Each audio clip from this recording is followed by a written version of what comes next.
You know that moment when your entire world shatters, when everything you believed about your life, your marriage, your future, just crumbles right in front of you. I had that moment in a fancy Italian restaurant on what was supposed to be our anniversary dinner. But here's the twist. I wasn't sitting across from my husband. I was sitting 3 tables away, watching him with her. My name is Claire. I'm 42 years old. And the man I'd loved for 17 years just looked me dead in the eyes and said 5 words that would change everything. She's younger, that's all. That's all. Like 17 years of marriage, 2 kids, a mortgage, and a lifetime of memories could be reduced to. That's all. But I'm getting ahead of myself. Let me take you back to how this nightmare began, because trust me, what happened next? He never saw it coming. Before we dive deep into this story, I need you to do something for me. Smash that like button right now. Subscribe to this channel and drop a comment telling me where you're watching from, because what I'm about to tell you, it's going to make you believe in karma again. It was a Thursday evening, March 14th to be exact. Our anniversary was actually on Saturday, but Daniel, my husband, said he had an important business dinner Thursday night. Some new client. Big opportunity. The usual excuses I'd been hearing for months. I remember standing in our bathroom that evening, watching him get ready. He spent 20 minutes on his hair. 20 minutes. This is a man who usually runs his fingers through it and calls it done. He wore the cologne I bought him for Christmas. The one he said was too strong for the office. And he put on the navy suit. You know, the one that makes his shoulders look good. The one I always loved. You look nice, I said, trying to keep my voice casual. He barely glanced at me. Thanks, don't wait up. These client dinners usually run late. No kiss goodbye. No, I love you. Just the sound of the door closing and his car pulling out of the driveway. I stood there in our bedroom, something twisting in my gut. Call it intuition. Call it a wife's 6th sense. Call it whatever you want. But I knew something was wrong. My best friend Rachel had been telling me for weeks to trust my instincts. Claire, he's acting different, she'd said over coffee just days before. The late nights, the gym membership he suddenly cares about, the way he's always on his phone. I defended him. Of course I did. He was my husband, the father of my children, my college sweetheart. We'd built a life together. People don't just throw that away, right? Wrong. I tried to distract myself. I checked on the kids. Emma, our 15-year-old, was in her room doing homework. Jake, our 12-year-old, was playing video games. Normal Thursday night in our normal suburban home. Except nothing was normal anymore, and I was the only one who didn't want to admit it. At 8:30, I did something I never thought I'd do. I opened the Find My iPhone app. Yes, we had each other's locations shared. For safety, we'd always said, in case of emergencies. In 17 years, I'd never once checked it to spy on him. My hands were shaking as the app loaded. The little blue dot appeared on the screen, and my heart dropped straight through the floor. He wasn't at the office. He wasn't at any restaurant in the business district where he usually took clients. He was at Bella Not, the most romantic Italian restaurant in the city. The same place he'd taken me on our first anniversary. The place with the candlelit tables and the violin player who walks between tables. That's not where you take a client. That's where you take someone you want to impress, someone you want to romance. I sat there staring at that blue dot for what felt like hours but was probably just minutes. My mind was racing. Maybe it was innocent. Maybe the client chose the location. Maybe I was being paranoid. But my gut was screaming at me. I called Rachel. She answered on the first ring. He's at Bella Not, I said, my voice barely a whisper. The Italian place. Claire, that's not a business dinner spot. I know. What are you going to do? I looked at myself in the mirror, 42 years old, wearing sweatpants and one of Daniel's old college t-shirts, my hair in a messy bun, no makeup. This is what I'd become, comfortable, safe, boring. I'm going there, I heard myself say. What, Claire, are you sure? I have to know, Rachel. I have to see it with my own eyes. 20 minutes later, I was in my car, wearing the black dress I'd been saving for our anniversary dinner that Saturday. The one that still fit perfectly and made me feel beautiful. I'd done my makeup in 10 minutes flat. My hands had stopped shaking. I felt eerily calm. The drive to Bella Not felt like it took forever and no time at all. I parked across the street where I could see through the restaurant's large front windows, and that's when I saw him. Daniel, my husband, sitting at a corner table, the candlelight flickering across his face. He was smiling, actually smiling, that big, genuine smile I hadn't seen directed at me in months. And across from him was a woman. She looked young, maybe late 20s, long blonde hair, tight red dress. She was laughing at something he said, touching his hand across the table. I couldn't breathe. I literally couldn't catch my breath. 17 years, 2 children, a mortgage, family vacations, Christmases, birthdays, sick days, hard days, good days, all of it. And there he was holding hands with a stranger. I don't remember getting out of my car. I don't remember walking across the street. But suddenly I was standing at the hostess stand, and a young woman was smiling at me. "Good evening. Do you have a reservation?" "No," I said. My voice sounded strange, distant. "But I see a table over there in the back corner. Is that available?" I pointed to a table 3 away from Daniel and his date, mistress, whatever she was. "Of course, right this way." The hostess led me through the restaurant. I watched Daniel's face. He was so focused on her he didn't even notice me walk by, didn't feel my presence, didn't sense that his wife was 15 feet away. I sat down with my back partially to them, but angled so I could see them in the decorative mirror on the wall. Perfect view. They had no idea I was there. The waiter came. I ordered a glass of wine, the most expensive one on the menu. Why not, right?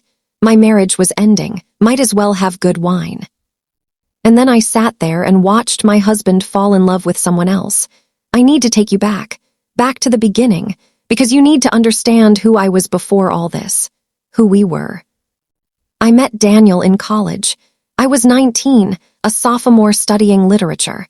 He was 20, pre-law, with big dreams and bigger ambitions. We met at a party I didn't even want to attend. My roommate dragged me there. He spilled beer on my shirt, actual rom-com moment. He was so apologetic, so sweet, offering to buy me a new shirt, a new drink, dinner to make up for it. I thought he was charming, genuine, different from the other guys. We started dating a week later. By the end of the semester, we were inseparable. He was my first real love, the kind of love you read about in books, the kind I thought lasted forever. We got married right after graduation. I was 22. Young, I know, but we were so sure, so confident that we were meant to be. I can still remember my wedding dress. Simple, elegant, nothing fancy. We couldn't afford fancy. We were 2 kids with student loans and big dreams. I got pregnant with Emma 2 years later. I was working as a junior editor at a publishing house. Daniel had just started at a law firm. We were broke, exhausted, and happier than I'd ever been. Our tiny apartment was filled with baby stuff and love and hope. Emma was the most beautiful thing I'd ever seen. Daniel cried when she was born, actual tears streaming down his face as he held her for the first time. "We made this," he whispered. "We made a whole person, Claire." Those were good years. Hard but good. We were building something, a family, a future. Jake came along 3 years later. Our little surprise baby. I'd just gotten promoted. Daniel was making junior partner. We bought our first house. The white one with the blue shutters and the big backyard, perfect for our growing family. I cut back my hours at work, not because Daniel asked me to, but because I wanted to be there for the kids, for those first steps and first words and first days of school. Daniel was working longer hours, taking on bigger cases. Someone had to be home, and I chose to be that someone. I don't regret it. Even now, after everything, I don't regret being there for my children. But somewhere along the way, I stopped being Claire. I became Emma and Jake's mom, Daniel's wife, the PTA volunteer, the soccer mom, the woman who organized birthday parties and made Halloween costumes and remembered everyone's doctor appointments. I looked in the mirror one day, about a year ago, and realized I couldn't remember the last time I'd done something just for me. read a book for pleasure, met friends for drinks, wore something that wasn't yoga pants or jeans. I tried to talk to Daniel about it. One night after the kids were in bed, I sat down next to him on the couch. He was on his laptop, always on his laptop. "Do you ever feel like we've lost ourselves?" I asked. He didn't even look up. "What do you mean?" "Like, we're so focused on work and kids and the house. When was the last time we went on a date? Just the two of us." "We're busy, Claire. That's life. That's what happens when you have a career and a family." "I know, but..." "Can we talk about this later? I have to finish this brief." Later never came. It never does it? I started noticing the small changes about 6 months ago. The way he'd take his phone into the bathroom. How he suddenly cared about going to the gym. The new clothes. The cologne. The way he'd snap at me over little things. "Did you really need to buy name-brand cereal, Claire? The generic is fine." "Can you keep the kids quiet? I have an important call." "Why are you wearing that? We're just going to the grocery store." Little cuts. Death by 1,000 paper cuts. That's what it felt like. Our intimacy disappeared. We went from making love a couple times a week to maybe once a month, then once every few months, then not at all. He'd come to bed late after I was already asleep. He'd leave early before I woke up. We became roommates who shared a mortgage and children. My friends noticed. Rachel was the most vocal, but others saw it too. At Emma's soccer games, the other moms would give me these sympathetic looks. At neighborhood barbecues, I'd catch people watching us, seeing how Daniel barely spoke to me. "You deserve better," Rachel told me one afternoon. We were having coffee while the kids were at school. "You know that, right?" "He's just stressed with work," I said, always defending him, always making excuses. "Claire, honey, stressed men don't start wearing cologne and working out 5 days a week." I didn't want to hear it. Hearing it made it real. But the signs were everywhere. Lipstick on a shirt collar he claimed was from a client hug. Receipts for dinners I never attended. Hotel points on our credit card statement when he was supposed to be at local meetings. I asked him about the hotel points. "Client accommodations," he said without missing a beat. "Sometimes we book rooms for out-of-town clients. It goes on my card, firm reimburses me." Plausible, reasonable, I wanted to believe him. 2 months ago, I found a text message. He'd left his phone on the kitchen counter. It lit up with a notification. I wasn't snooping, it was just there. "Last night was amazing. Can't wait to see you again." No name, just a heart emoji. My hands were shaking when he came back into the kitchen. "Who texted you?" I asked, trying to sound casual. His face changed, just for a second, a flash of panic, then smooth. "What?" "Your phone. Someone texted. Said last night was amazing." He picked up his phone, looked at it, laughed. "Oh, that's Mark. We closed the Henderson deal yesterday. He's being dramatic." He showed me the message, except now it was from a contact named Mark Work, and the message looked different, not quite what I'd seen. "See, just work stuff." Had I misread it? Was I going crazy, seeing things that weren't there? But I knew what I saw, and I knew that contact hadn't said Mark Work when the notification first appeared. He'd changed it, right in front of me, and I couldn't prove it. That's when the paranoia really set in. I started questioning everything. Every late night, every business trip, every smile at his phone. I considered hiring a private investigator, but what would I do with that information? We had 2 kids, a life. Maybe it was better not to know. Except not knowing was eating me alive. I lost weight, not in a good way. The stressed, anxious, can't-eat way. I wasn't sleeping. I'd lie awake at night watching him sleep, wondering if he was dreaming of her, whoever she was. Our anniversary was coming up, 17 years. I thought maybe, just maybe, it would be a turning point. Maybe he'd remember us, remember what we'd built together. I made plans, booked a table at our favorite restaurant for Saturday night, bought a new dress, made arrangements for the kids to stay at Rachel's. "Let's make this anniversary special," I told him the week before. "Sure, yeah, sounds good," he said, distracted, scrolling through his phone. The day before our anniversary, he mentioned the Thursday business dinner. Big client, really important, I might be late. I just nodded, smiled, played the supportive wife. But that Thursday evening, standing in our bathroom watching him get ready like he was going on a first date, I knew. Deep in my bones, I knew. And that's why I ended up at Bella Knot, sitting 3 tables away from my husband and the woman who was destroying my marriage. The wine arrived, a 2015 Barolo, $80 a glass. I took a sip and watched my husband in the mirror. He was different with her, animated, engaged. He was leaning forward, hanging on her every word. His eyes were bright. He looked happy. When was the last time he looked at me like that? I couldn't hear what they were saying from 3 tables away, but I could see everything. The way she touched his arm, how he smiled at her, the intimate looks, the body language that screamed this wasn't their first dinner together. My waiter came back, young guy, probably mid-20s. Name tag said Marco. "Are you ready to order, ma'am?" I couldn't think about food. My stomach was in knots, but I needed a reason to stay. "Give me a few more minutes." "Of course, take your time." I watched Daniel order another bottle of wine. Expensive by the way he pointed at the menu. She giggled, actually giggled.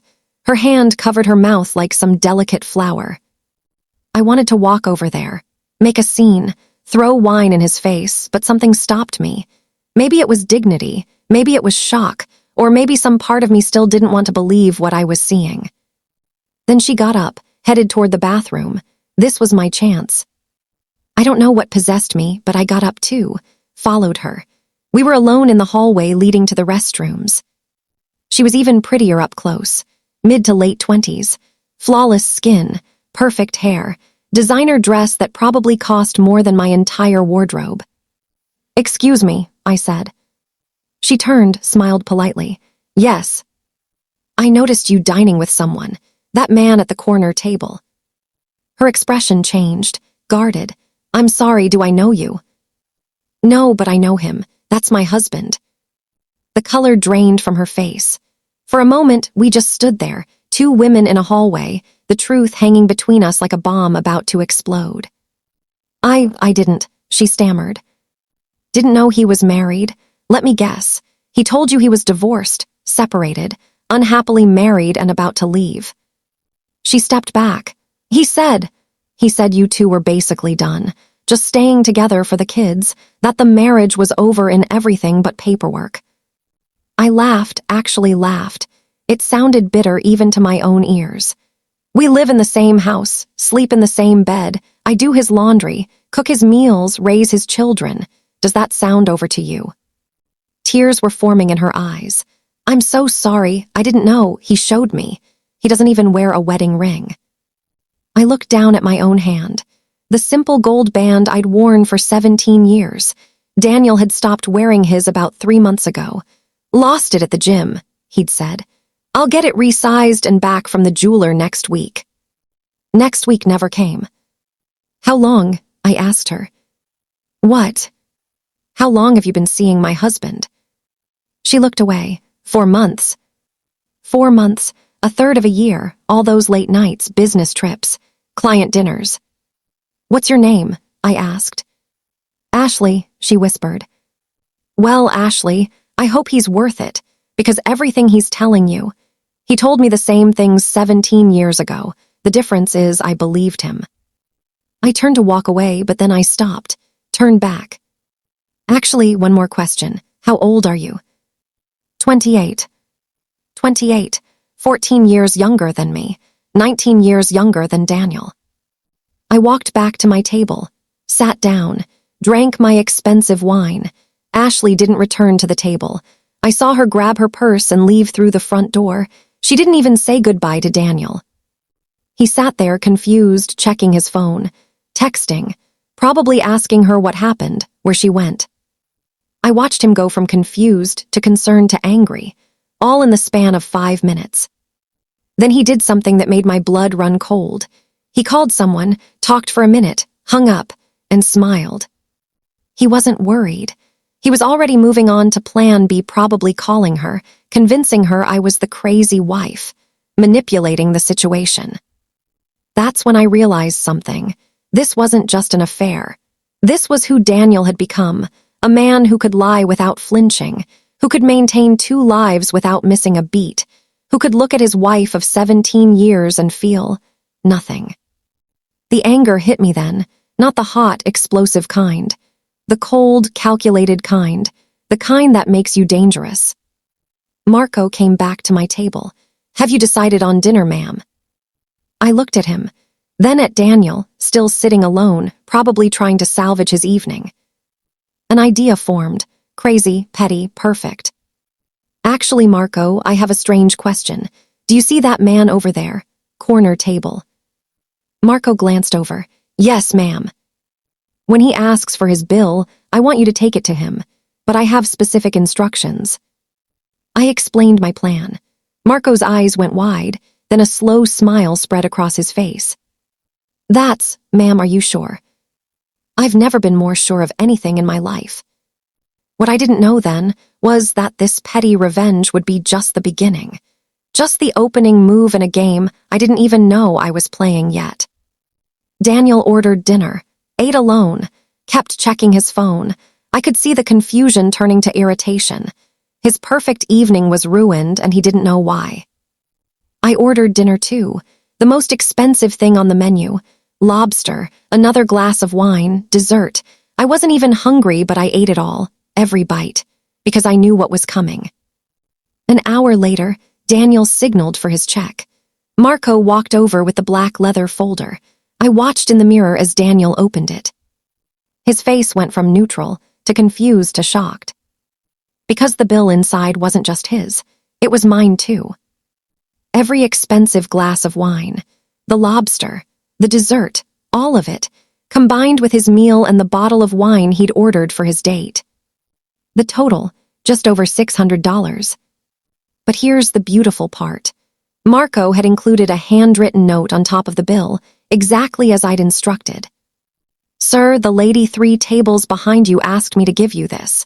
She said, and I quote, 'Since you like paying for dinner with younger women, here's another bill for you.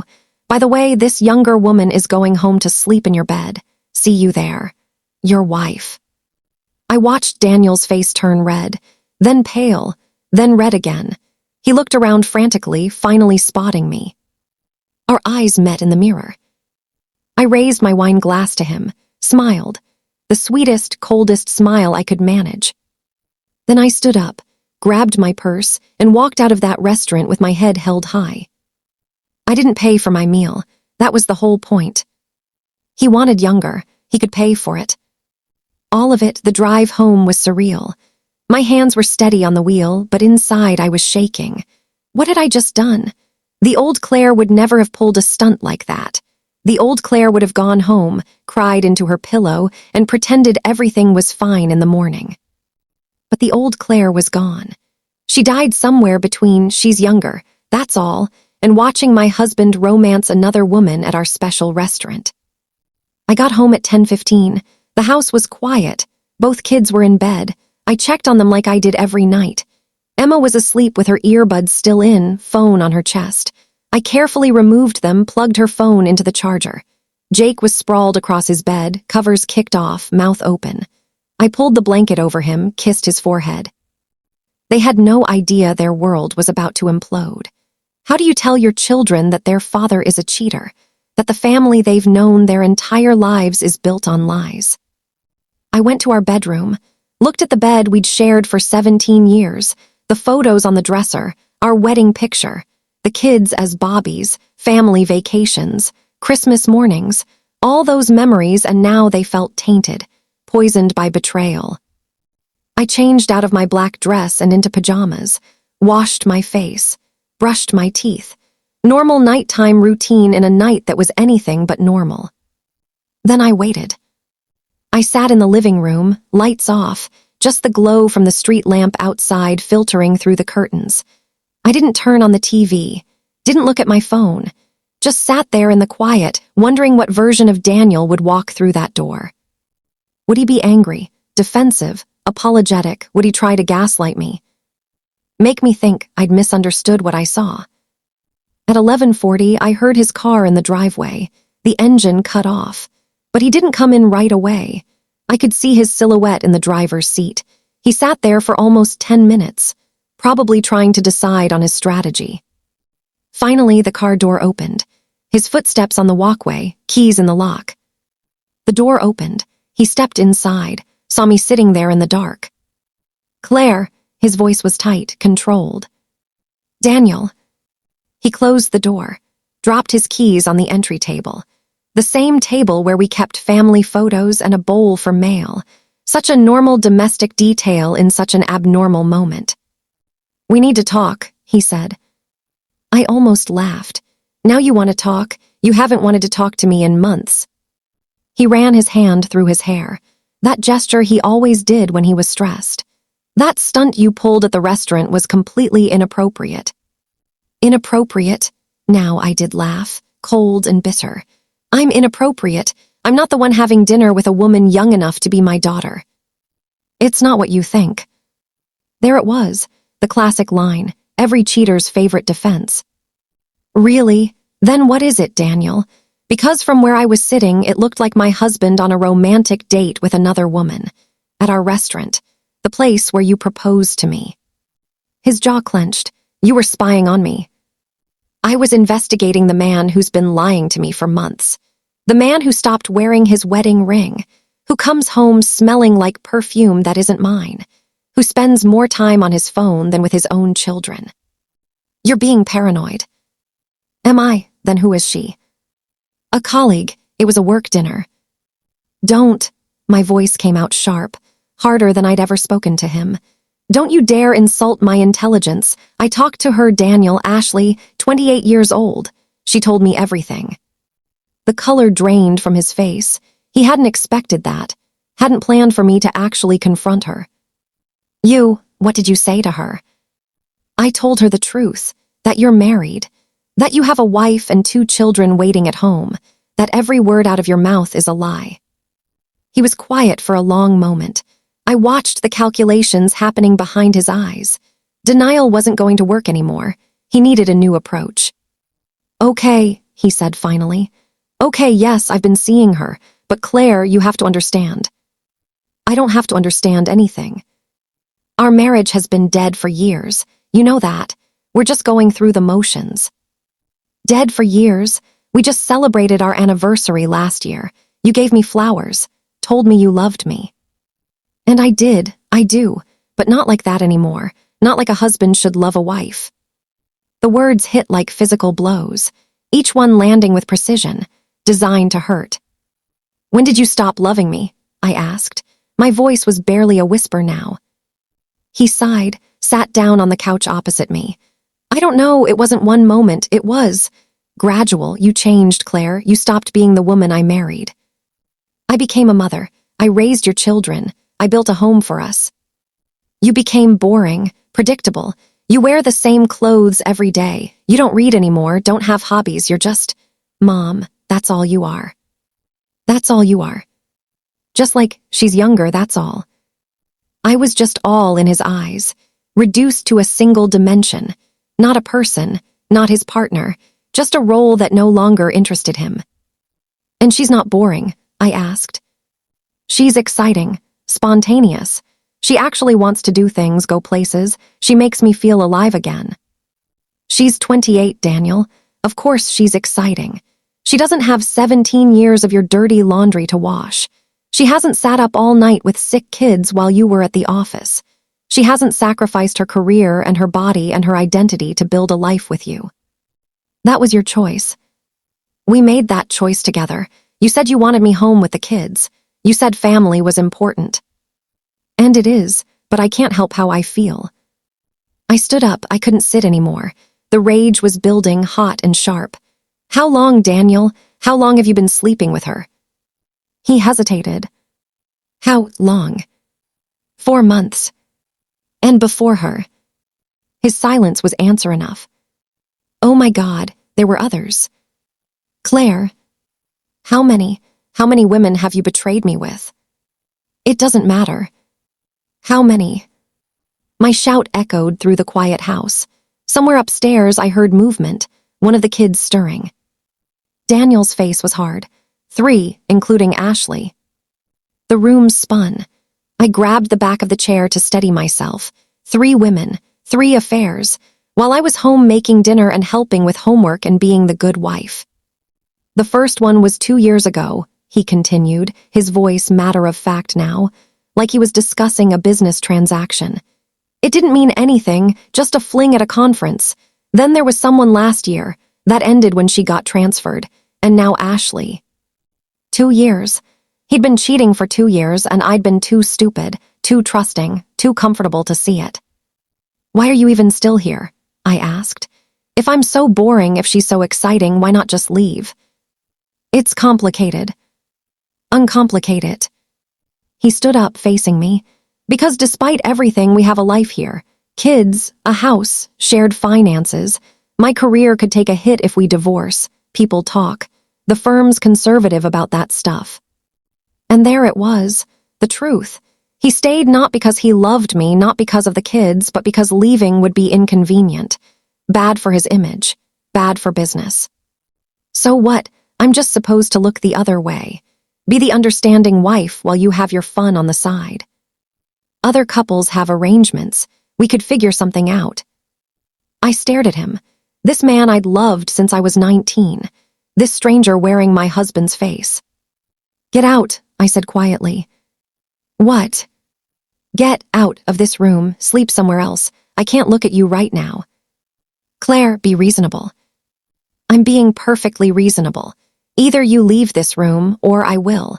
And if I leave, I'm going to Emma's room and Jake's room, and I'm going to wake them up and tell them exactly what their father has been doing. Your choice. The threat worked. Emma and Jake were his weak spot. His image as the good dad, the family man. He couldn't have them knowing. Not yet. Not until he'd figured out how to spin it. He grabbed a pillow from the couch. Fine, I'll sleep in the guest room. No, the couch. I don't want you comfortable. For a second, I thought he'd argue, but something in my face must have told him not to push it. He took his pillow and a throw blanket and went to the living room couch. I walked upstairs to our bedroom, locked the door, and then, finally, I let myself break. I cried into my pillow so the kids wouldn't hear. 17 years of marriage dissolving in one night. The future I'd imagined, growing old together, grandchildren, retirement, all of it gone. But underneath the grief, something else was growing, something cold and sharp and focused. Anger. He thought I was boring, predictable. He thought he could manipulate me into some kind of arrangement where he got to have his perfect family and his young mistress. He had no idea who he was dealing with. The Claire he married, the one who was soft and trusting and eager to please, she was gone. The woman he'd created through his lies and betrayal. She was going to destroy him. I didn't sleep that night.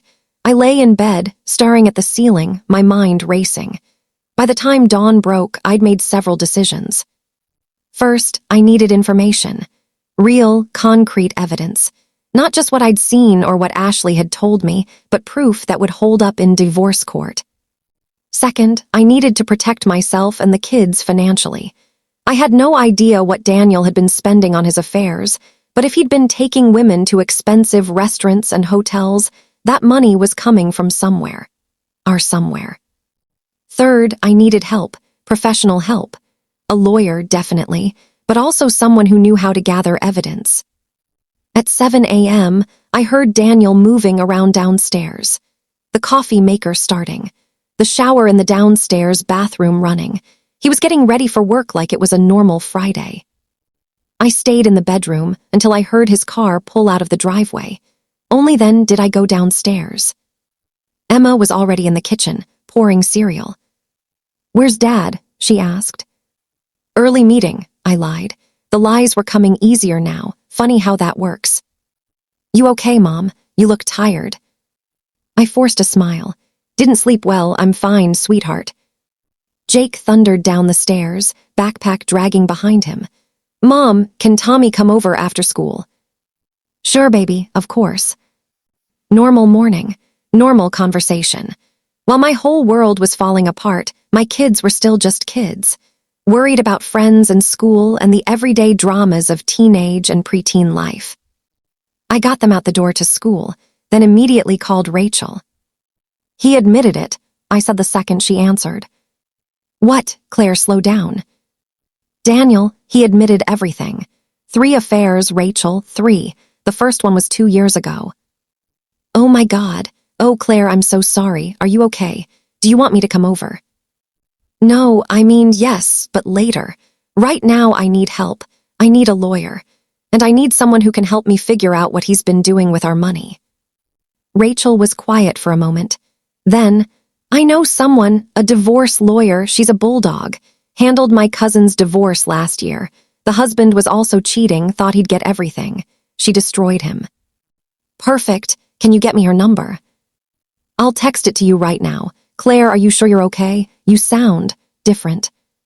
"I am different. The old Claire would have forgiven him, gone to couples therapy, tried to save the marriage. The new Claire—" I looked at my reflection in the hallway mirror. "The new Claire is going to war." 20 minutes later, I was on the phone with Patricia Morrison, attorney at law. She had a voice like gravel and steel. "Tell me everything," she said.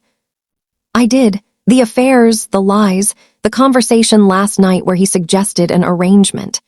When I mentioned that part, Patricia made a disgusted sound. "Men like him think they can have it all. Wife at home, girlfriends on the side. Traditional divorce court, he might get away with shared custody and a reasonable split. But if we can prove he's been using marital funds for his affairs, that changes everything." "How do we prove it?" "Bank statements, credit card bills, phone records. I'll need access to everything. Do you have separate or joint accounts?" "Joint checking and savings. He has a credit card in his name only, but it's linked to our account. Says it's for business expenses." "Business expenses," Patricia snorted. "Right, I'll bet. Can you access the account statements online?" "Yes, I have all the passwords." "Good. Download everything from the last 2 years, every transaction. I'll have my investigator go through it all. We'll find where the money went." He mentioned his career could take a hit if we divorce. He's a partner at Morrison, Chen and Associates. "The law firm? Oh, this gets better. They have a morality clause in their partnership agreement. I know because I looked into joining them years ago. If we can prove he's been having affairs, especially if any of them were with clients or colleagues, the firm could force him out." Something stirred in my chest. Not quite hope, but close.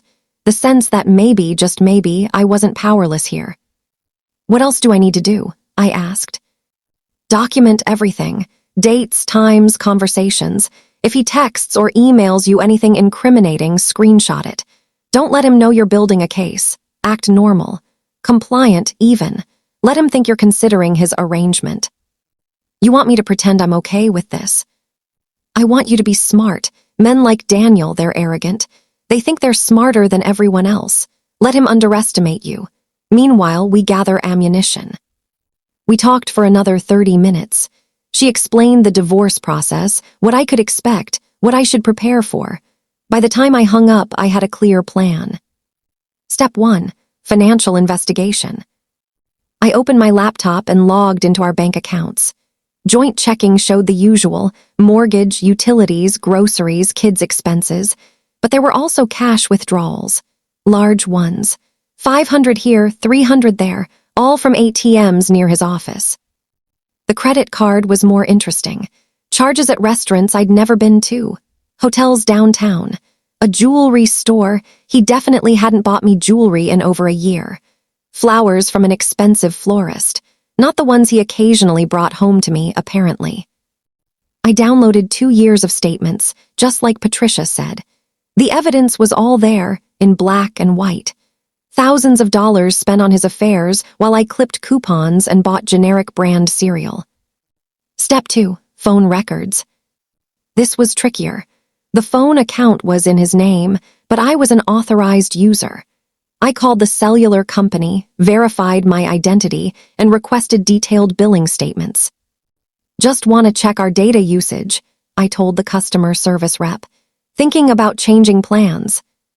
They emailed me 6 months of records, pages and pages of calls and texts, most to numbers I didn't recognize, but one number appeared constantly, multiple times a day, often late at night.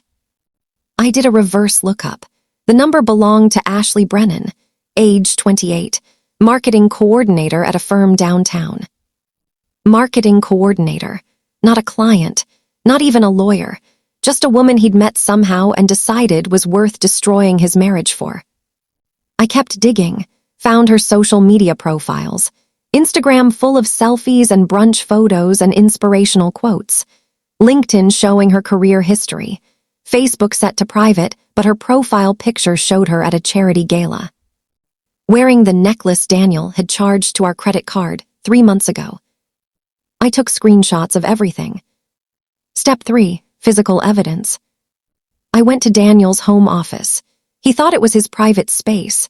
I'd rarely gone in there, respecting his need for a work area, but respect was off the table now. I searched his desk drawers, found nothing at first. Then I checked the locked bottom drawer, the one he said contained important client files. The lock was flimsy. I used a letter opener to jimmy it. It popped open easily. Inside, greeting cards, romantic ones, to my love. You make every day brighter. All signed by Daniel, unsent, probably drafts or ones he decided were too risky to give. There were also receipts, dinner dates, weekend hotel stays, a receipt from a lingerie boutique that made me feel physically sick. And photos, printed photos like he wanted to keep them separate from his phone. Pictures of him and Ashley, him and another woman I didn't recognize, him and a third woman. His 3 affairs, documented in glossy finish. I took pictures of everything with my phone. Then I carefully put it all back exactly as I'd found it. He couldn't know I'd been snooping. Not yet. By the time the kids came home from school, I had a folder on my laptop labeled Taxes 2024 that actually contained hundreds of pages of evidence. Bank statements, phone records, photos, receipts. A complete dossier of my husband's betrayal. Emma found me in the kitchen, starting dinner like everything was normal. "Mom, is everything okay with you and Dad?" My heart stopped. "What do you mean, honey?" "I don't know. Things have been weird lately. You guys barely talk, and this morning he left super early without saying goodbye. 15 years old, and already too perceptive for her own good." "We're fine," I lied. "Just busy, you know how it is, work stress." She didn't look convinced but didn't push it. "Okay, I'm going to do homework." Jake, thankfully, was oblivious. He'd spent the afternoon playing video games with Tommy and was in that happy, exhausted state only 12-year-old boys achieve. Daniel came home at 7, later than usual but not suspicious late. "Hey," he said cautiously, standing in the kitchen doorway. "Hey," I kept my voice neutral. "Dinner's almost ready." "Claire, about last night." "Not now, kids are home." He nodded, relieved probably to postpone the conversation.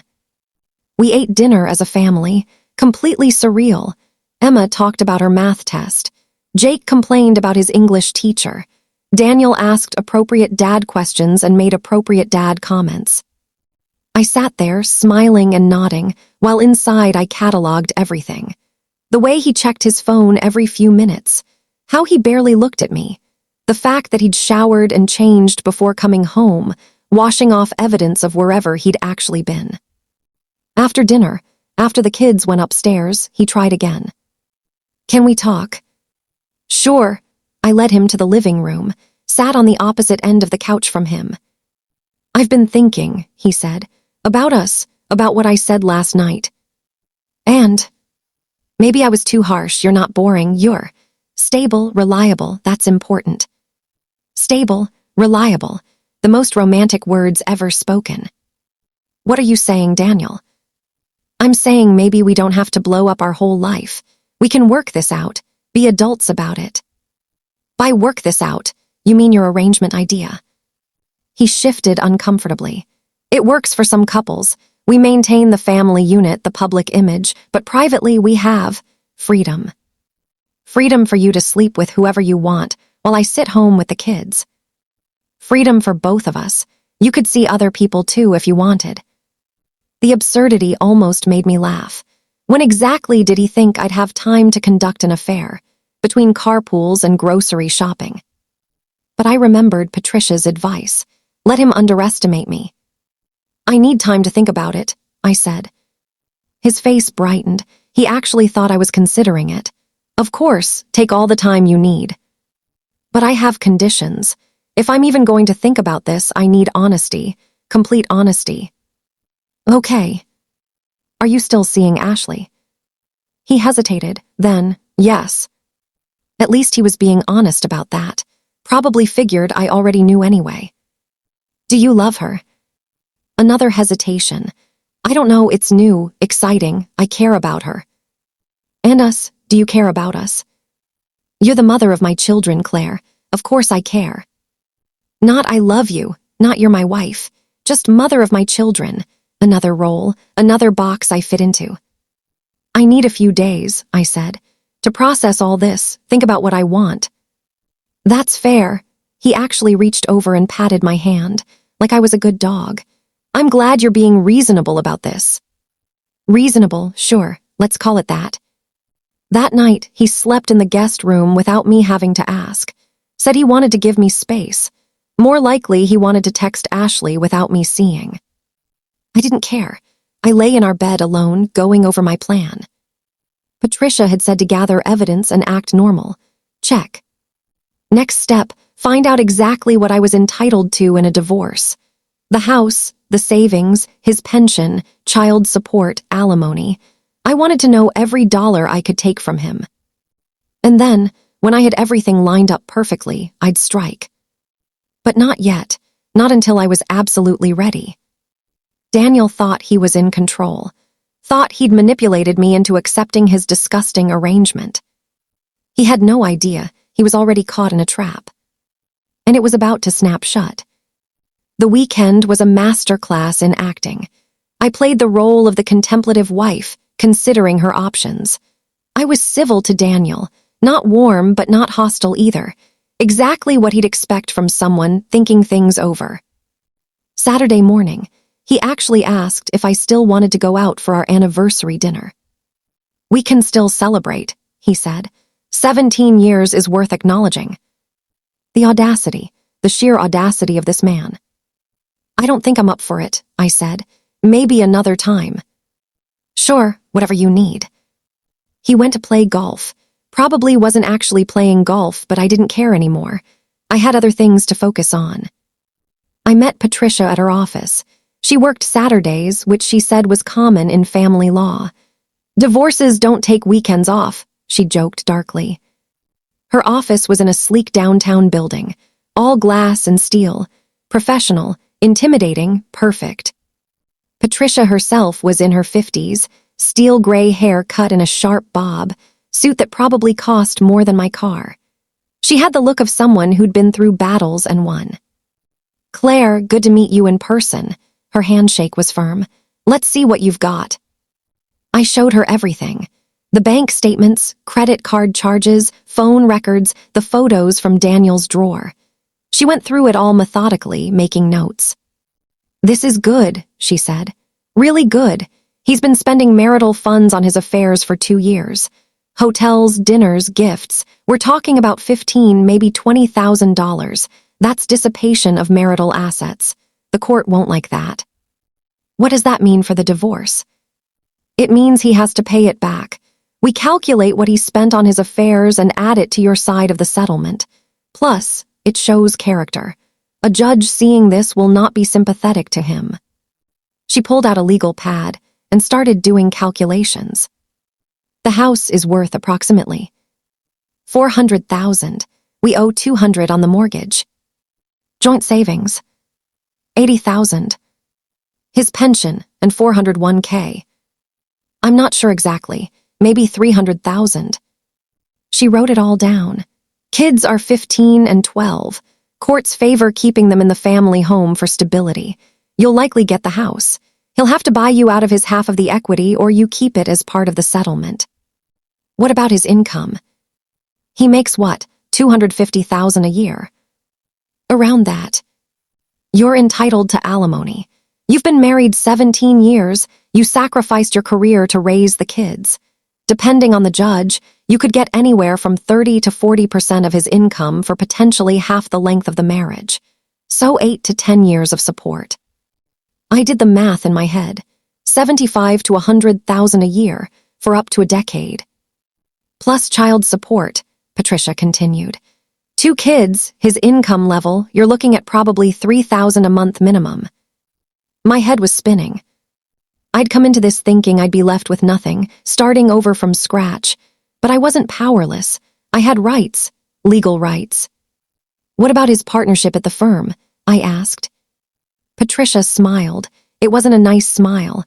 That's where things get interesting. Let me make a call. She dialed a number from memory, put it on speaker. Morrison, Chen and Associates, how may I direct your call? James Chen, please. Tell him Patricia Morrison is calling. A pause, then a man's voice. Patricia, to what do I owe the pleasure? James, I need some information about your partnership agreement, specifically the morality clause. This is about one of our partners. Potentially, I'm representing a wife in a divorce. The husband is a partner at your firm. She has evidence of multiple affairs, including misuse of marital funds. There was a long silence. Which partner? I can't say yet. Client confidentiality. But if this goes to court, it becomes public record. I wanted to give you a heads up. The morality clause states that partners must maintain professional and personal conduct befitting the firm's reputation. Affairs aren't explicitly mentioned, but if there's financial misconduct, or if it affects his work. What would the consequences be? Review by the other partners could result in anything from a warning to forced resignation. If he's forced out, he forfeits his partnership share. Patricia's eyes met mine, and that partnership share is worth. Depends on the partner. Could be anywhere from $500,000 to $2 million. My heart was pounding. If Daniel was forced out, he'd lose not just his position but potentially a 7-figure asset. Thank you, James. This stays between us for now. Of course, but Patricia, when this comes out, and I assume it will, give me advance notice. I don't like surprises. She hung up and turned to me. Do you understand what this means? If the firm finds out about his affairs, they could force him out. And he loses everything. His reputation, his partnership, his leverage. Right now he thinks he holds all the cards. He's the breadwinner, the successful lawyer. He thinks you need him. But if we play this right, he'll be the one begging. A cold satisfaction settled over me. What's our next move? We file for divorce, but we don't tell him we have all this evidence. Let him think it'll be a simple split. He'll get cocky, might even fight for more than he deserves. And then, in court, we bury him with evidence. When do we file? I can have the papers ready by Monday. How do you want him served? I thought about it. Serving divorce papers was a statement. It could be done privately or publicly, at home or at work. His office, I said. I want him served at the office. Patricia raised an eyebrow. That's bold. His colleagues will know. It might trigger the firm's investigation sooner. Good. She smiled again, that sharp, dangerous smile. I like you, Claire. You're going to come out of this just fine. We spent another hour going over details. Custody arrangements, I'd ask for primary with him having visitation. Child support calculations, asset division. She explained every step of the process, what to expect, how to prepare. One more thing, she said as I was leaving. The girlfriend, Ashley, do you know if she works for a company with a fraternization policy? She works in marketing. I have her LinkedIn. Send it to me. If Daniel met her through work, or if there's any professional connection, that's another angle we can use. I left Patricia's office feeling something I hadn't felt in months. Power. Control. For so long, Daniel had been making all the decisions, controlling the narrative of our marriage. Not anymore. Sunday, I took the kids out. Movies and lunch, just the 3 of us. They needed normal. They needed mom being mom, even though inside I was plotting the dismantling of their father's life. Is Dad ever going to hang out with us again? Jake asked over burgers. He's just busy with work, sweetie. He's always busy with work, Emma said. There was an edge to her voice, resentment. She'd noticed Daniel's absence more than I'd realized. I know, I'm sorry. It's not your fault, Mom. She reached across the table and squeezed my hand. You're always here. I almost cried right there in the burger joint. My daughter saw me, saw what I'd sacrificed, what I'd given. Monday morning came. Daniel went to work like usual, kissed the kids goodbye, nodded at me. Have you thought any more about what we discussed? He asked quietly. Still thinking, I said. Don't think too long, Claire. I need to know where we stand. The arrogance. He actually thought he could give me a deadline for accepting his affair. I'll let you know soon, I promised. He had no idea how soon. At 10 a.m. my phone rang. Patricia. He's been served. Process server caught him coming out of a meeting, handed him the papers in front of 3 colleagues. How did he react? According to the server, he went pale, asked if this was a joke, then rushed to his office and slammed the door. I felt a surge of satisfaction. The first blow had been struck. What happens now? He'll probably call you. Be prepared. He's going to be angry. She was right. At 10:15, my phone exploded with calls. Daniel, over and over. I let them go to voicemail. The text started. What the hell, Claire? You filed for divorce without even talking to me. Call me right now. This is insane. You're being insane. We can work this out. Don't do this. I didn't respond. Let him stew. Let him panic. At noon, he came home, burst through the door like a storm. Claire. I was in the kitchen, calmly making lunch. I'd known he'd come home, had prepared for this. Keep your voice down. The neighbors don't need to hear this. You filed for divorce. He was holding the papers. His hand was shaking, with anger or fear I couldn't tell. Yes. Without even discussing it with me. What's to discuss? You admitted to cheating on me with 3 different women. You suggested I accept an arrangement where you get to keep your mistress and your perfect family. Did you really think I'd go along with that? We could have talked about this like adults. Adults? I turned to face him fully. You want to talk about being an adult? Adults don't cheat on their spouses.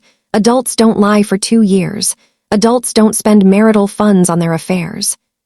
His face went from red to pale. What are you talking about? I know everything, Daniel. The money you've spent, the hotels, the gifts. I have bank statements, credit card records, phone logs, everything. You've been spying on me. I've been protecting myself, something I should have done months ago. He slumped into a chair, the fight going out of him as he realized the position he was in. Claire, please, think about the kids. I am thinking about the kids. They deserve better than a father who treats their mother like garbage. If we divorce, it'll destroy them. No, Daniel, you destroyed this family. I'm just making it official. He was quiet for a long moment. Then, what do you want? Read the papers. My lawyer outlined everything. He flipped through the divorce petition. I watched his eyes widen as he read Patricia's demands. Primary custody, the house, alimony, child support, his portion of the assets to be offset by the money he spent on his affairs. This is ridiculous. No judge will give you all this. Wanna bet? You committed adultery, Daniel, multiple times. You spent our money on your mistresses. Any judge is going to side with me. I'll fight this. I'll get my own lawyer. You do that, and when you do, everything becomes public record. Your affairs, the money you spent, all of it. Your firm will find out. Your colleagues, our friends, the kids' friends' parents. Everyone will know what you did. The threat landed. I could see him processing it. His career, his reputation, everything he'd worked for could be gone. You wouldn't. Try me. We stood there, locked in a stalemate. The wife he'd underestimated, and the husband who'd finally realized his mistake. I need time, he said finally, To think about this, talk to a lawyer. You have 30 days to respond to the petition. Take all the time you need. He stood up, still holding the papers. I never meant to hurt you, Claire. Yes, you did. Every time you lied, every time you chose them over me, you meant to hurt me. You just didn't think you'd get caught. He left, went back to work, I assumed. Or maybe to Ashley to cry on her shoulder about his terrible wife who wouldn't let him have his cake and eat it too. I didn't care anymore. I called Patricia. He knows. He came home. It went about as expected. Good, let him panic. Let him make mistakes. Angry men do stupid things. She was right about that too. Over the next few days, Daniel tried everything. Anger, bargaining, guilt. He swung between threatening to fight for full custody and begging me to reconsider. I stayed firm. No contact except about the kids. Everything else went through lawyers. The kids knew something was wrong, but not what. I sat them down Wednesday evening. Dad, and I need to talk to you both about something.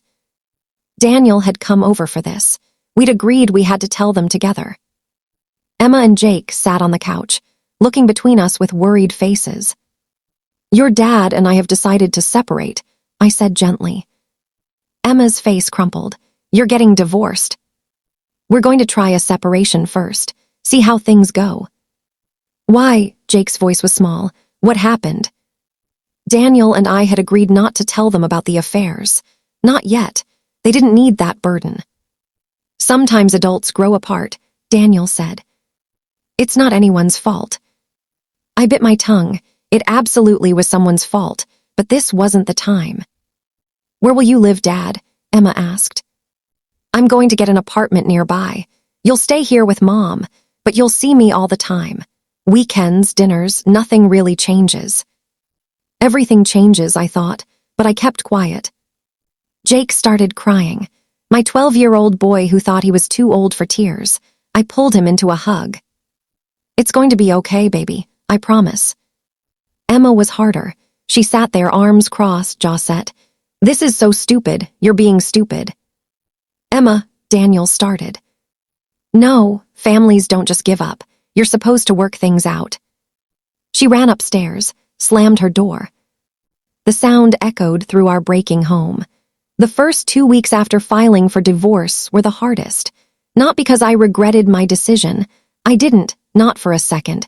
But because I had to watch my children suffer for their father's mistakes. Emma stopped talking to both of us. She'd come home from school, go straight to her room, and stay there until the next morning.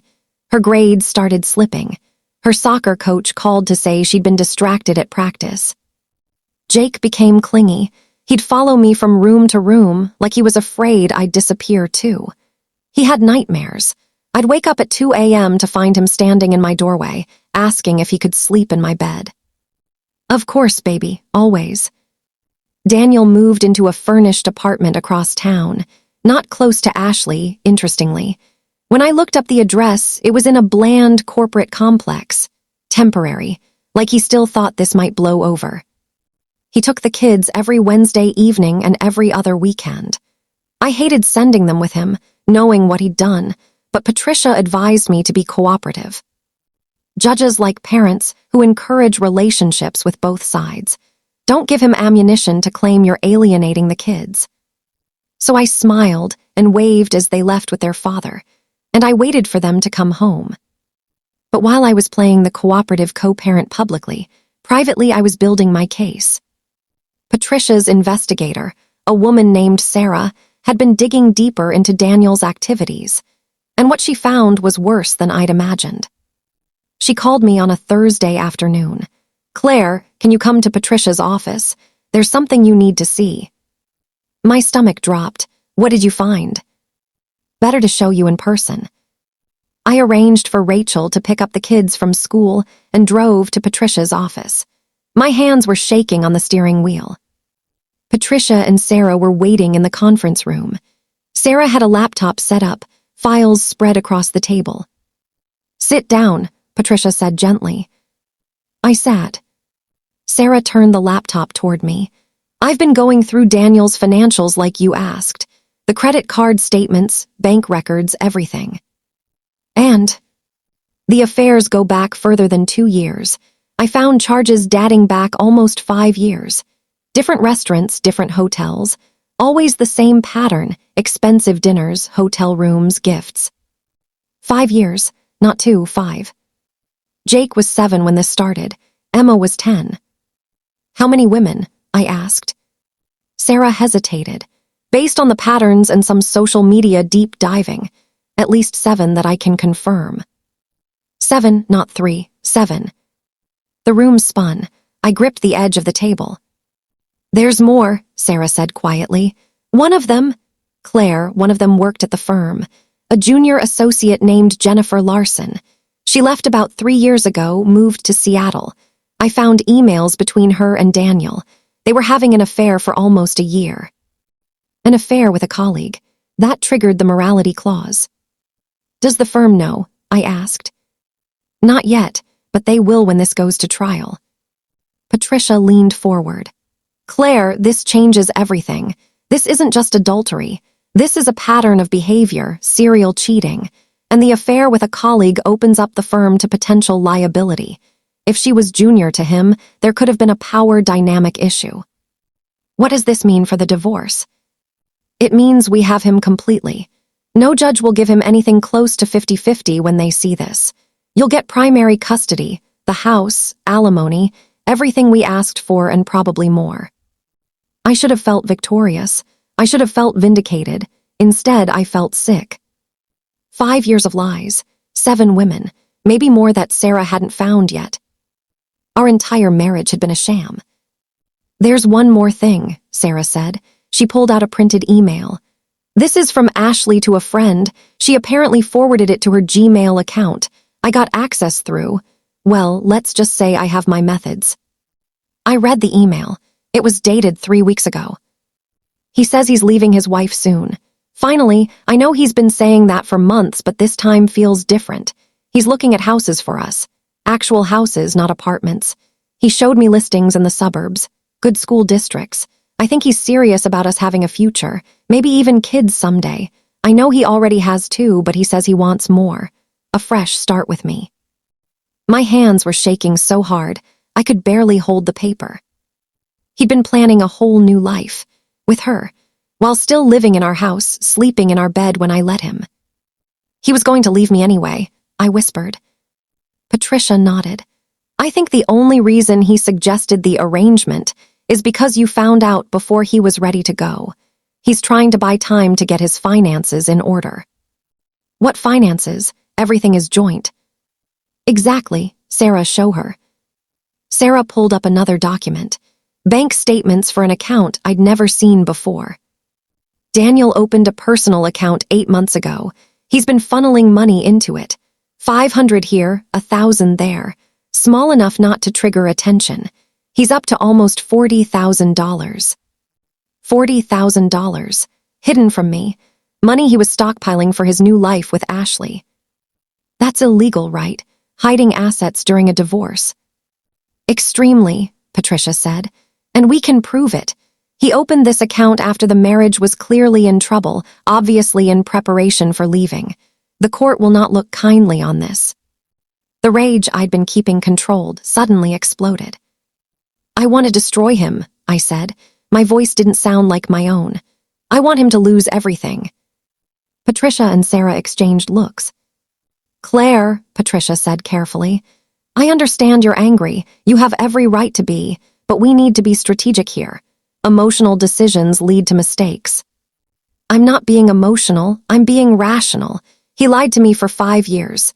He cheated with 7 women. He stole money from our family. He was planning to abandon me and our children. Why should he get to walk away with anything? He won't, Patricia assured me, when all this comes out. He'll lose the firm partnership, most of the assets, custody. He'll be paying you alimony and child support for years. That's the best revenge. It's not enough. Sarah leaned forward. What did you have in mind? I want everyone to know what he did. Not just the firm.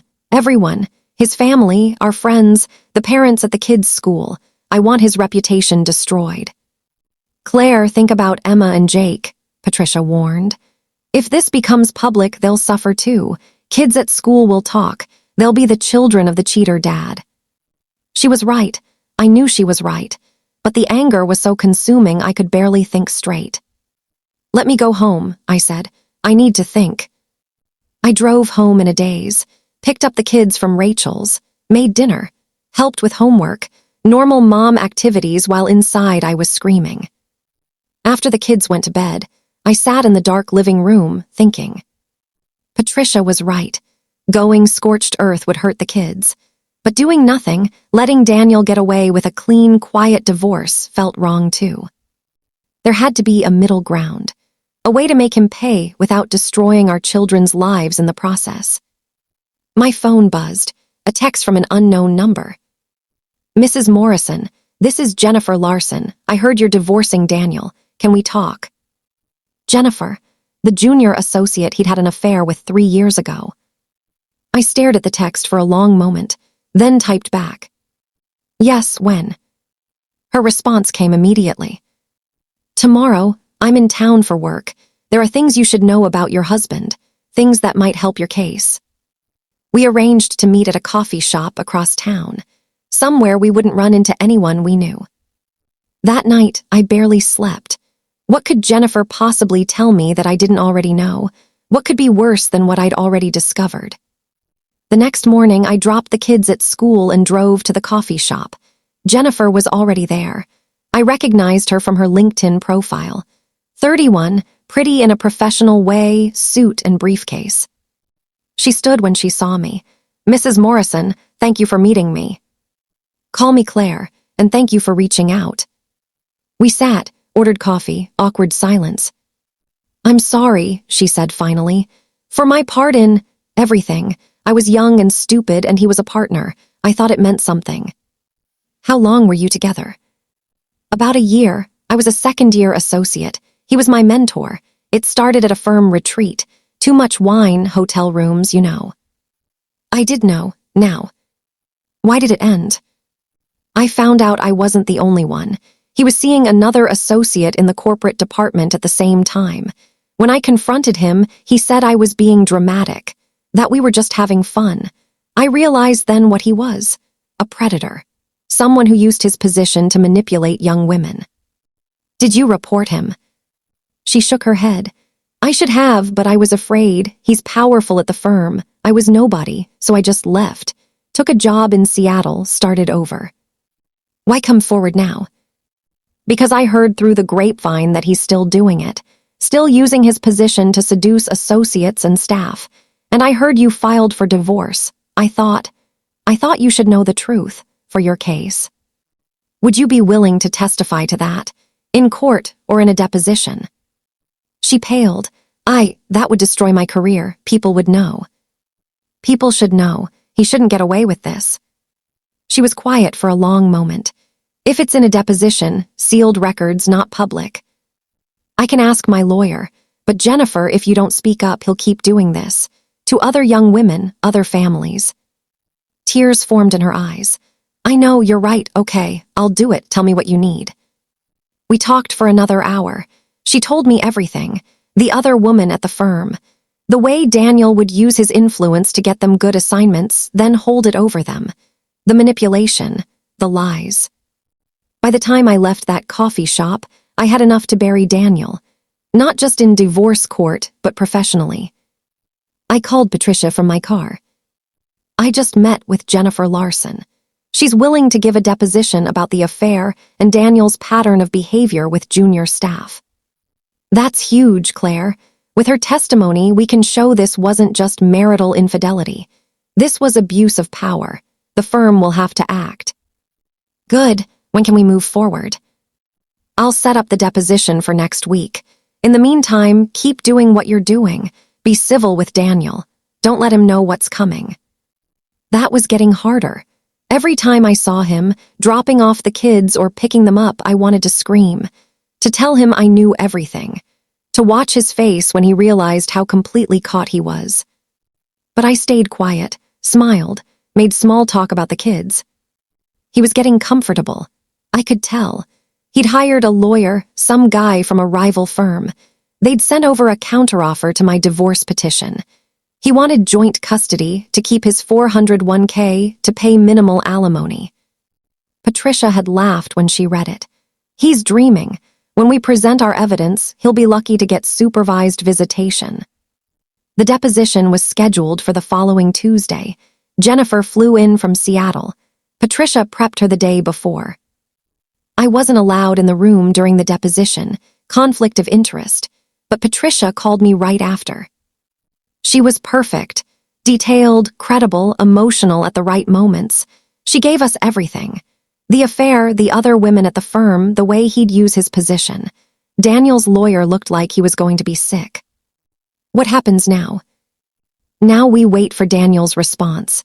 He has two choices, accept our terms or go to trial. And if he goes to trial, all of this becomes public record. 3 days later, Patricia called. He wants to negotiate. We met at Patricia's office. Daniel, his lawyer, Patricia, and me. First time I'd seen him in a formal setting since this started. He looked terrible, like he hadn't slept in days. Good. His lawyer, a middle-aged man with a bad toupee, laid out their proposal. My client is willing to accept primary custody with Mrs. Morrison. He'll keep his retirement accounts. She gets the house. Alimony for 5 years at 20% of his income. Child support per state guidelines. Patricia didn't even blink. Rejected. Ms. Morrison, my client is being more than generous. Your client is a serial adulterer who used marital funds for his affairs, hid assets in preparation for divorce, and sexually harassed junior employees at his firm. Generous isn't a word I'd use. Daniel's face went white. That's not, Jennifer was consensual. Was it consensual when you told her you'd tank her career if she refused you? Was it consensual when you were her direct supervisor and held her assignments over her head? His lawyer put a hand on Daniel's arm. Don't say anything. Patricia slid a folder across the table. Here's our offer. Mrs. Morrison gets primary custody. Supervised visitation for Mr. Morrison pending a psychological evaluation. She gets the house, 80% of the savings and retirement accounts, alimony at 40% of his income for 10 years, and child support of $4,000 a month. That's outrageous. That's merciful, Patricia shot back. Because the alternative is we go to trial, and when we do, we'll present evidence of at least 7 affairs, hidden assets, abuse of power, and financial misconduct. The firm will be notified. The Bar Association will be notified. Every sordid detail will be public record. Your client's career will be over. Silence filled the room. Daniel's lawyer looked at the folder. At Daniel, back at the folder. Can we have a moment? He asked. Patricia and I stepped out, waited in the hallway. Do you think he'll take it? I asked. He'd be an idiot not to. Going to trial would destroy him. 20 minutes later, they called us back in. Daniel wouldn't look at me. His lawyer spoke. My client agrees to supervised visitation and the financial terms, but he wants the custody and visitation arrangement revisited in 6 months, pending his evaluation results. Patricia looked at me. I nodded. Agreed, but the financial terms are permanent and non-negotiable. They agreed. We'd have to go before a judge to finalize it, but essentially, it was over. I'd won. We signed preliminary agreements, set a court date for the final hearing. The whole thing took less than an hour. As we were leaving, Daniel finally looked at me. Was it worth it, Claire, destroying me?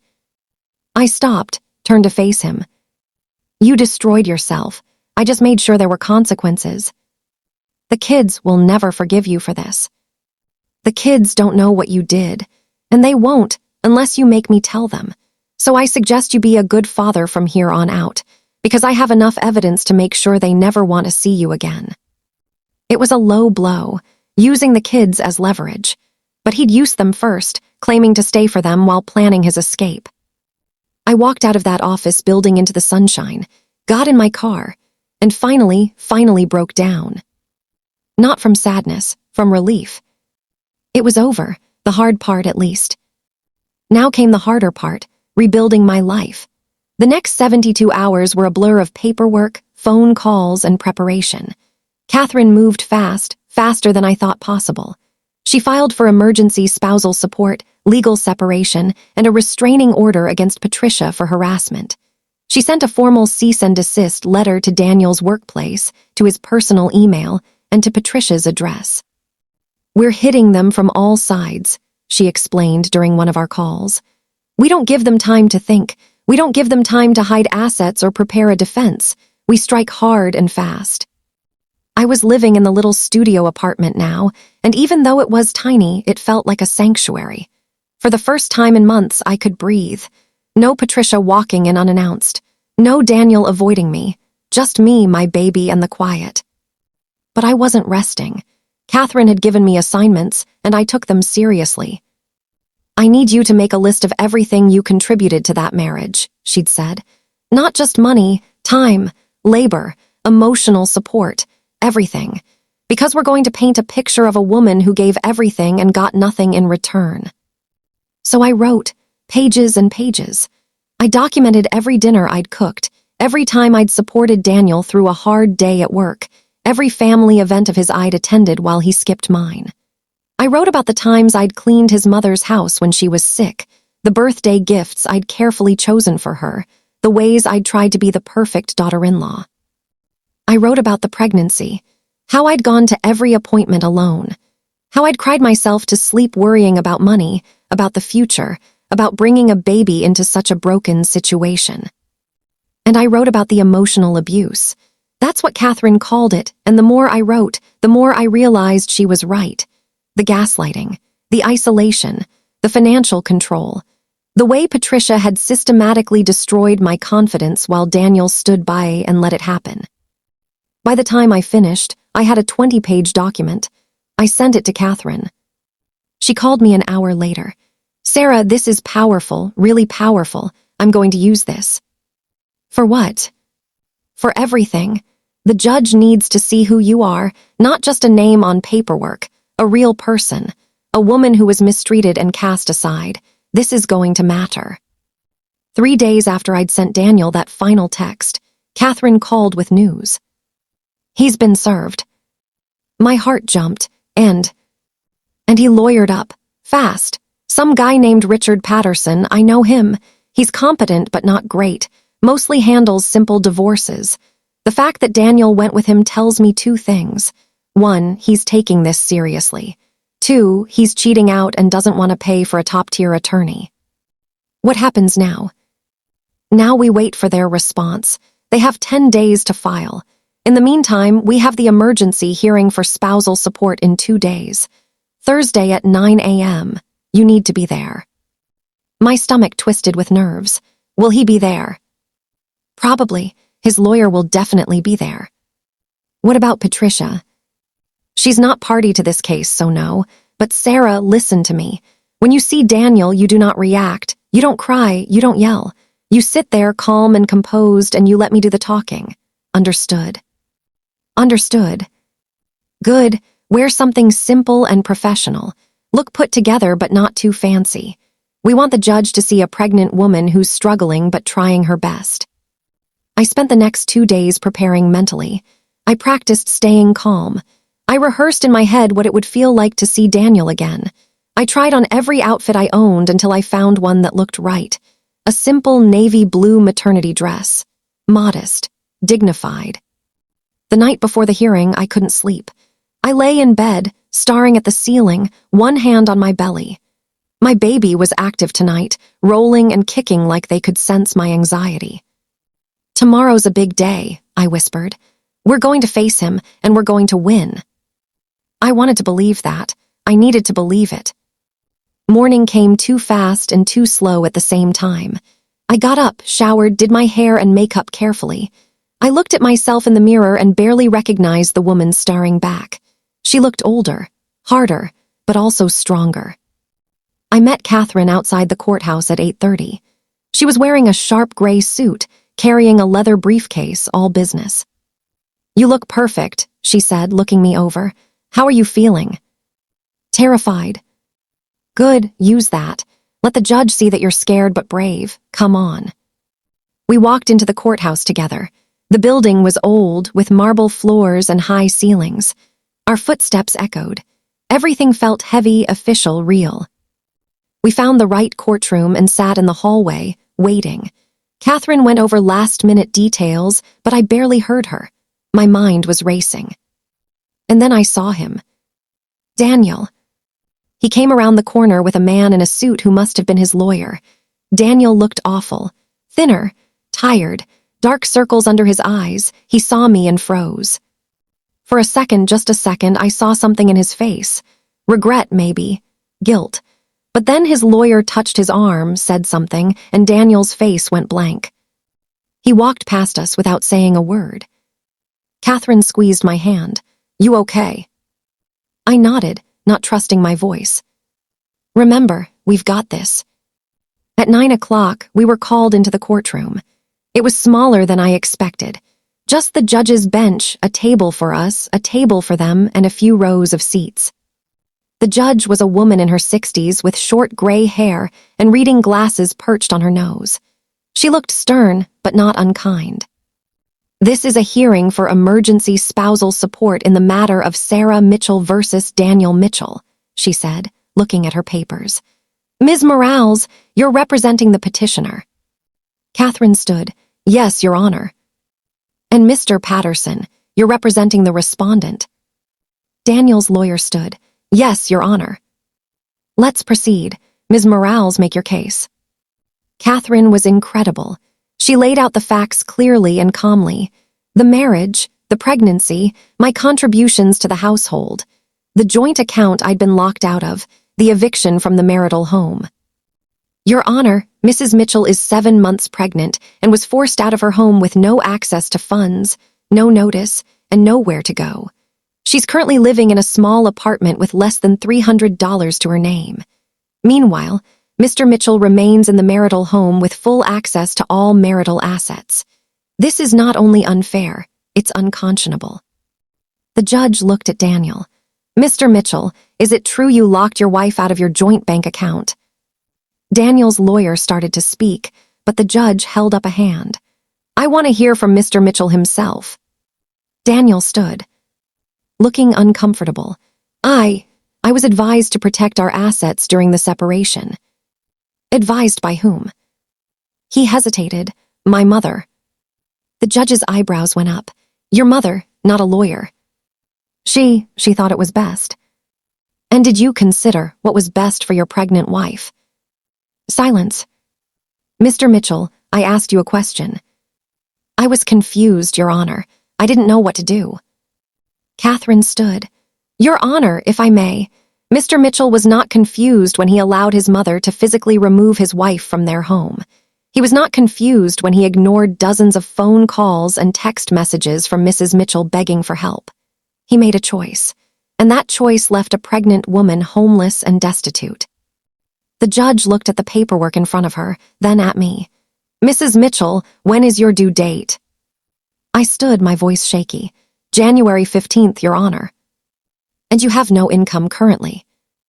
"I do some freelance graphic design work, but it's inconsistent. Maybe $500 or $600 a month." "And Mr. Mitchell, what is your annual income?" Daniel's lawyer answered, $72,000 annually, Your Honor." The judge wrote something down. "And you felt it was appropriate to cut off all financial support to your pregnant wife." Daniel didn't answer. "I'm going to make this very simple," the judge said, her voice sharp now. "Mr. Mitchell, you will pay temporary spousal support in the amount of $2,000 per month, starting immediately. You will also pay Mrs. Mitchell's rent directly to her landlord, and you will restore her access to the joint account within 24 hours. Do you understand?" Daniel's face went pale. "Your Honor, that's fair," the judge interrupted. "And frankly, you're lucky I'm not ordering more. Mrs. Mitchell, do you have legal representation for the divorce proceedings?" "Yes, Your Honor, Ms. Morales." "Good. I'm also going to order that Mr. Mitchell pay half of Ms. Morales's legal fees. This hearing is concluded." She banged the gavel, and it was over. Catherine turned to me, a small smile on her face. "We won." I couldn't speak. I just nodded, tears streaming down my face. As we left the courtroom, I glanced back at Daniel. He was sitting at the table, head in his hands, his lawyer talking to him urgently. He looked destroyed. And I felt nothing, no satisfaction, no sadness, just empty. Catherine walked me out to the courthouse steps. "You okay?" "I don't know. I thought I'd feel better." "It'll come. Right now, you're still processing. But Sarah, you just won your first battle. He has to support you. He has to pay your rent. You're not drowning anymore." She was right. For the first time in weeks, I could breathe. "What happens next?" I asked. "Next, we go for everything. The house, full child support, division of assets. We make him pay for what he did." I looked at her. "How long will it take?" "Depends on if he fights or settles. Could be a few months, could be longer. But we're in control now, not him." I nodded. "Okay, let's do it." That night, I got a text from an unknown number. "You're destroying him. I hope you're happy. Patricia." I screenshotted it and sent it to Catherine, just like she'd told me to do. Then I blocked the number. I wasn't going to engage. I wasn't going to let her get to me. Because I was done being the victim. I was the one with the power now. And I was just getting started. The court date was set for 6 weeks out. In the meantime, life continued in that strange limbo between married and divorced. Daniel's supervised visitations happened at a family center downtown, a neutral location with a supervisor present to ensure everything was appropriate. It was humiliating for him, as it should have been, but he showed up every Wednesday and every other weekend. The kids hated it at first.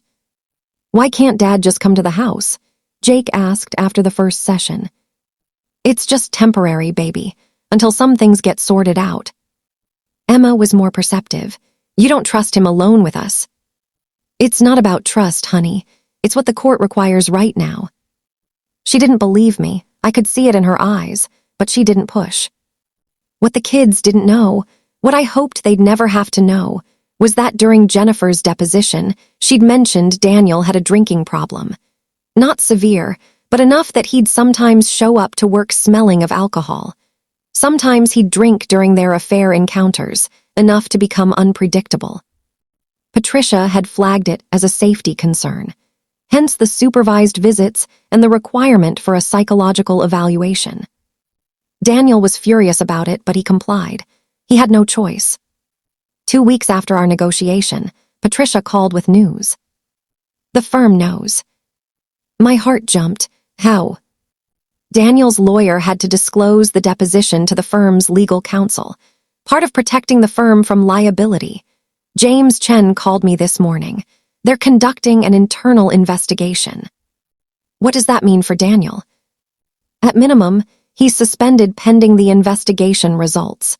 At maximum, he's forced to resign and forfeit his partnership share. How much is his partnership share worth? According to James, approximately $1.2 million. $1.2 million. Gone, because he couldn't keep his pants zipped. "There's more," Patricia continued. "James told me, off the record, that they found evidence of 2 other affairs with firm employees. One was a paralegal who left last year. Another was an associate in the tax department who's still there. Both were junior to Daniel. So it's even worse than we thought." "Much worse." James said the firm is considering reporting him to the Bar Association for ethics violations. If the Bar Association got involved, Daniel could lose his law license entirely. He wouldn't just lose his job, he'd lose his entire career.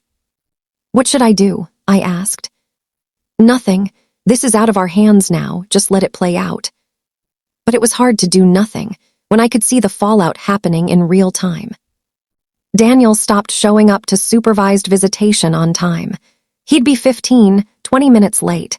He looked disheveled, like he wasn't sleeping or eating properly. The supervisor pulled me aside after one session. "Mrs. Morrison, I'm required to report concerning behavior. Your husband seems unstable, distracted. He barely interacted with the children today, just sat there staring at his phone. Should I be worried?" I'm monitoring the situation. If it gets worse, I'll file a report with the court. I should have felt satisfied. This was what I wanted, wasn't it? For him to suffer consequences. But watching him fall apart, knowing our kids were watching too, was harder than I'd anticipated. Emma came to me one night, tears streaming down her face. What did you do to Dad? I'd been reading in bed. I put my book down. What do you mean? He's a mess, Mom. He looks terrible. He barely talks to us anymore. Megan's mom said Dad got fired from his job. Is that true? Word was spreading. Of course it was. We lived in a small community. People talked. He wasn't fired. He's on a leave of absence. Because of the divorce. It's complicated, Emma. Stop saying that, she was shouting now. Stop treating me like a kid. I'm 15. I deserve to know what's happening. She was right. She did deserve to know. But how much? Your father made some mistakes at work, I said carefully. The firm is investigating. That's all I can tell you. What kind of mistakes? That's between him and his employer. This is because you guys are divorcing. You're ruining his life. Emma, I hate this. I hate you for doing this to our family.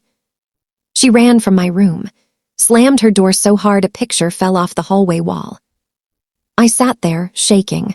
My daughter hated me because I was protecting her from the truth about her father. I called Rachel, crying. She'll understand someday, Rachel said. When she's older, when she's been in a relationship and understands what betrayal feels like. What if she doesn't? What if she hates me forever? Then you accept it, because you did the right thing, Claire. You protected yourself. You protected your kids from being raised in a house full of lies. That matters more than whether Emma likes you right now. Logically, I knew she was right. Emotionally, it didn't help. The preliminary court hearing was approaching. Just a formality, Patricia said. We'd present the agreement to the judge, and they'd sign off on it. But 3 days before the hearing, Daniel's lawyer called Patricia. He wants to change the terms. Patricia put the call on speaker so I could hear. What terms? Patricia asked. The financial settlement. He can't afford the alimony and child support at the agreed amounts. He's lost his job. He was suspended, not terminated. The firm forced him to resign. He forfeited his partnership. He has no income. Patricia's eyes met mine. That's not our problem. He signed an agreement. An agreement based on his income at the time. His circumstances have materially changed.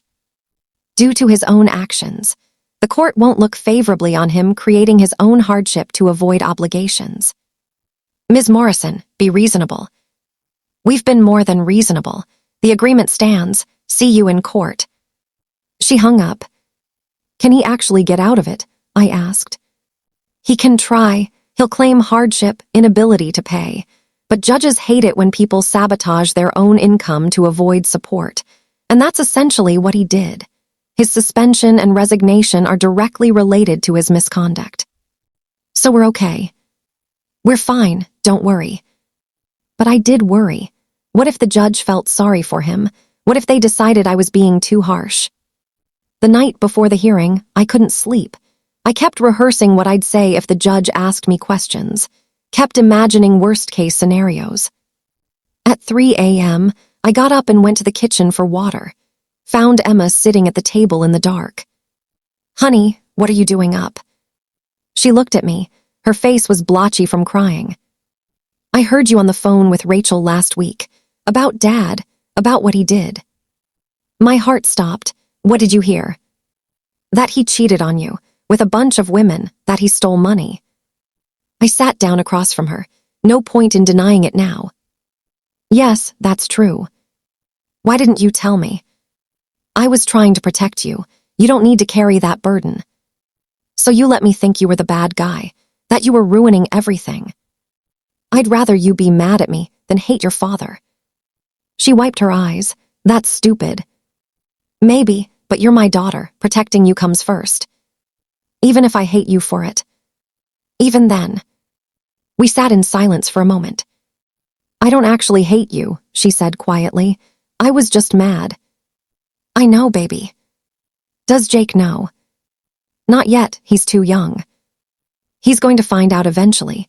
Kids at school are already talking. That was my nightmare. Jake finding out from some kid at school, not from me. I'll tell him soon, when the time is right. Emma nodded. Is Dad going to be okay? Complicated question. Physically, probably. Emotionally, financially, professionally, that was less clear. I don't know, honey. I hope so. Do you still love him? Another complicated question. I love the man I thought he was, the man I married, but that man doesn't exist anymore. Maybe he never did. That's sad. It is, but sometimes sad things happen and we survive them. We're going to be okay, Emma, all of us. She came around the table and hugged me. Really hugged me, like she used to when she was little. I'm sorry I said I hated you. I know, it's okay. We stayed like that for a while, mother and daughter, broken but together. The next morning I put on my best suit, did my makeup carefully. I wanted to look strong, composed, like a woman who knew her worth. Patricia met me at the courthouse. You ready for this? As ready as I'll ever be. We went through security, took the elevator to the family court floor. Daniel was already there with his lawyer, sitting on a bench outside the courtroom. He looked worse than I'd ever seen him. He'd lost weight, his suit hung off him, his eyes were hollow. For a split second, I felt sorry for him. Then I remembered 7 affairs, 5 years of lies, $40,000 hidden in a secret account. The sympathy evaporated. All rise, the Honorable Judge Martha Reinhardt presiding. We stood as the judge entered. She was in her 60s, gray hair, sharp eyes. She'd seen every kind of divorce case imaginable. Morrison versus Morrison, she read from her file. I've reviewed the preliminary agreement. This appears to be a consent decree. Yes, Your Honor, Patricia said. Mr. Morrison, you agreed to these terms. Daniel's lawyer stood. Your Honor, my client did agree, but his circumstances have changed significantly since. I didn't ask about changed circumstances. I asked if he agreed. Did you or did you not sign this agreement, Mr. Morrison? Daniel stood. Yes, Your Honor, but... Yes or no answers only, please. You had legal representation when you signed. Yes. You understood the terms. Yes, but I didn't understand. Yes or no, Mr. Morrison? Yes. Judge Reinhardt looked over her reading glasses at him.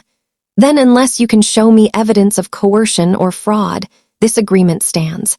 Anything else is buyer's remorse, and I don't entertain buyer's remorse in my courtroom. Daniel's lawyer tried again. Your Honor, if I may, my client has lost his job and... Due to his own misconduct, correct? I've read the depositions. Mr. Morrison engaged in multiple affairs, including with subordinates at his place of employment, misused marital funds, and hid assets. Am I wrong about any of that? No, Your Honor, but... Then he created his own hardship. Motion to modify denied. The agreement is accepted and entered into record. Mrs. Morrison is granted primary physical custody, with Mr. Morrison having supervised visitation pending psychological evaluation. Financial terms as outlined in the agreement. Will reconvene in 6 months to review the custody arrangement. Anything else? Patricia stood. No, Your Honor, thank you. Then we're adjourned. Good luck to both of you. The gavel came down.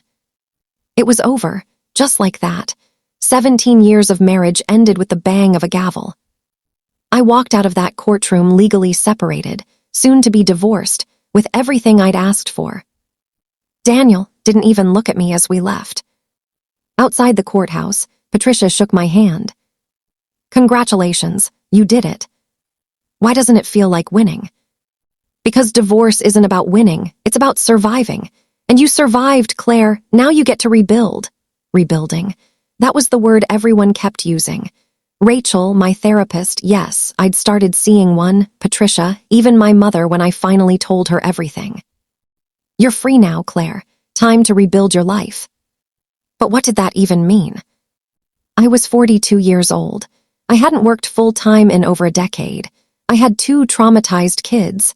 A house I could barely afford even with the alimony and child support, and an ex-husband who was imploding in real time. 2 weeks after the hearing, Daniel stopped showing up to supervised visitation. The first time, I got a call from the center. Mr. Morrison didn't arrive for his scheduled session. The children are asking for him. I had to pick up Jake and Emma and explain that Dad couldn't make it. Jake cried. Emma just got quiet in that way that was somehow worse than tears. The second time he no-showed, I called him. "Where are you? The kids are waiting." "I can't do this, Claire." His voice was slurred, drunk, at 2 in the afternoon. "Can't do what? See your children?" "Any of it. The supervised visits, the evaluation, watching my kids look at me like I'm a stranger. I can't." "Daniel, you have to. This is court-ordered." "Or what? They'll take away my visitation." "Good. Maybe that's better. Maybe they're better off without me." "Don't say that. They need their father." "They need a father who isn't a complete failure. That's not me anymore." He hung up. I called Patricia. "He's spiraling. He missed visitation again and he was drunk when I called." "Document it. Record the calls if you can. If he's unstable, we need evidence for the court." "I don't want to keep my kids from their father. I just wanted him to be held accountable." "You can't control his choices, Claire. He's an adult. If he's choosing to self-destruct, that's on him." But it didn't feel that simple, because his self-destruction affected our children. Emma started seeing the school counselor. Jake's nightmares got worse. They'd ask about Dad, and I'd have to say I didn't know when they'd see him again. Then, 3 weeks after the court hearing, I got a call from a number I didn't recognize. "Is this Claire Morrison?" "Yes." "This is Ashley Brennan. We met at the restaurant." My whole body tensed. I remember. "I'm sorry to call. I got your number from. It doesn't matter. I need to talk to you about Daniel." "I don't think we have anything to discuss." "Please, just 5 minutes, it's important." Against my better judgment, I agreed to meet her. Same coffee shop where I'd met Jennifer. Ashley looked different from that night at the restaurant. No designer dress, no perfect hair and makeup. She wore jeans and a sweater, minimal makeup. She looked young and tired and scared. "Thank you for meeting me," she said as I sat down. "You have 5 minutes. Daniel is staying with me. Has been since he lost his apartment." "Lost his apartment?" "He couldn't afford it after everything. He asked if he could crash at my place temporarily. That was 3 weeks ago." I didn't know what to say. My ex-husband was living with his mistress, the woman he'd destroyed our marriage for. "Why are you telling me this?" "Because he's scaring me. He drinks all day. He doesn't shower or eat. He just sits on my couch staring at the TV. He talks about how he lost everything. His job, his family, his future. And sometimes he talks about ending it." My blood ran cold. Ending it is in. Suicide. He hasn't done anything but the way he talks. I'm worried.